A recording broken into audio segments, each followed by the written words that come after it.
siswi hebat dimanapun kalian berada. Kita simak pembahasan kali ini, yaitu tentang persamaan trigonometri.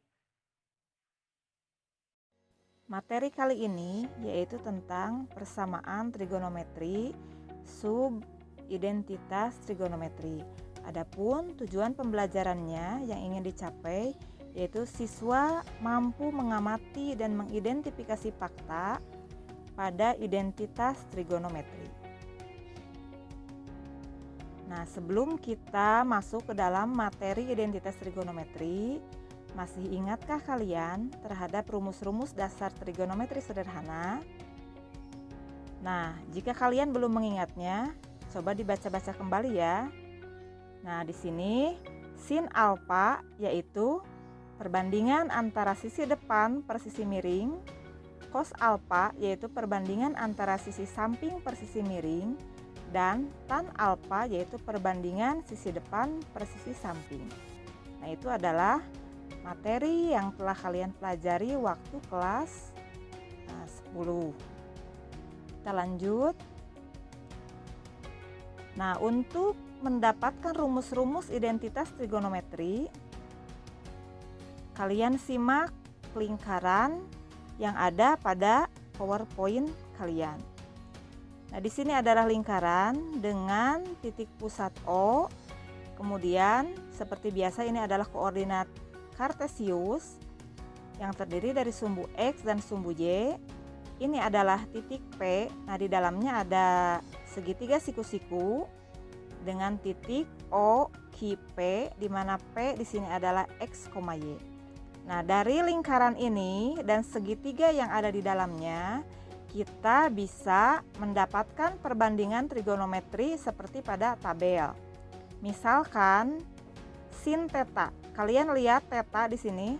Karena sin itu adalah depan per miring, maka depannya ini adalah PQ, di mana PQ itu adalah Y, di mana PQ itu adalah Y. Kemudian depan Y, kemudian miringnya itu adalah sisi R. Maka didapatlah sin theta itu adalah Y per R. Ya.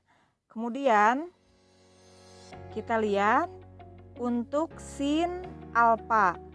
Sin alfa itu kan sama, masih tetap perbandingannya yaitu sisi depan per sisi miring. Maka alfa ini depannya ini adalah OQ, yaitu sisi X ya. Sisi X, dan miringnya itu adalah R. Sehingga sin alfa itu adalah X per R. Begitupun dengan cos theta, kalian bisa lihat cos itu samping per miring. Theta, kita lihat theta, sampingnya itu adalah X, miringnya itu adalah R. Sehingga cos theta didapat X per R. Nah, begitupun dengan yang lainnya, kalian tinggal sesuaikan saja dengan rumus-rumus dasar fungsi trigonometri. Dengan yang terhadap alfa juga sama, kalian sesuaikan dengan rumus-rumus sederhana fungsi trigonometri.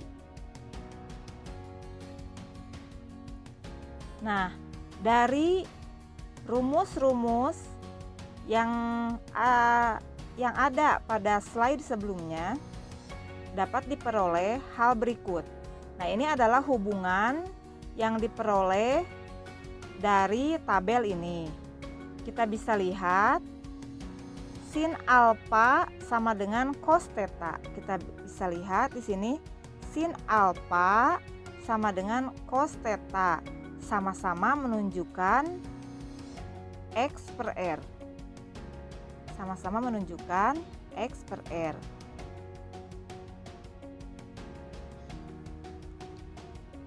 Alfa yaitu 90 dikurangi theta. Kenapa? Karena dalam suatu segitiga terdiri dari 180 derajat. Sehingga alfa itu adalah 90 dikurangi theta. Makanya di sini variabel alfa diganti dengan 90 dikurangi theta. Sehingga sin 90 dikurangi theta sama dengan cos alfa. Nah, demikian kalian bisa menuliskan rumus-rumus yang lainnya sesuai dengan tabel yang ada di samping kanan.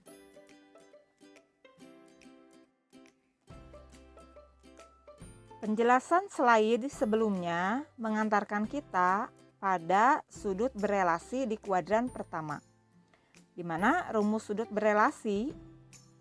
Nah, ini dengan memanfaatkan sudut-sudut relasi kita dapat menghitung nilai perbandingan pada trigonometri, atau kita dapat menghitung nilai sudut pada kuadran lainnya, termasuk sudut yang lebih dari 360 derajat dan sudut negatif. Contoh, untuk perbandingan trigonometri berikut, nyatakanlah dalam perbandingan sudut trigonometri komplemennya. Hitunglah sin 70. Nah, karena berdasarkan rumus yang tadi, sin 70 itu bisa dibuatkan ke dalam komplemennya menjadi sin 90 dikurangi 20 sama dengan cos 20. Artinya sin 70 itu sama nilainya dengan cos 20. Nah, bisa kalian cocokkan dengan menggunakan kalkulator. Nah, kalian pakai kalkulator yang saintifik ya, bisa download pakai di Play Store, atau kalian download ya, beragam macam bentuk kalkulator saintifik.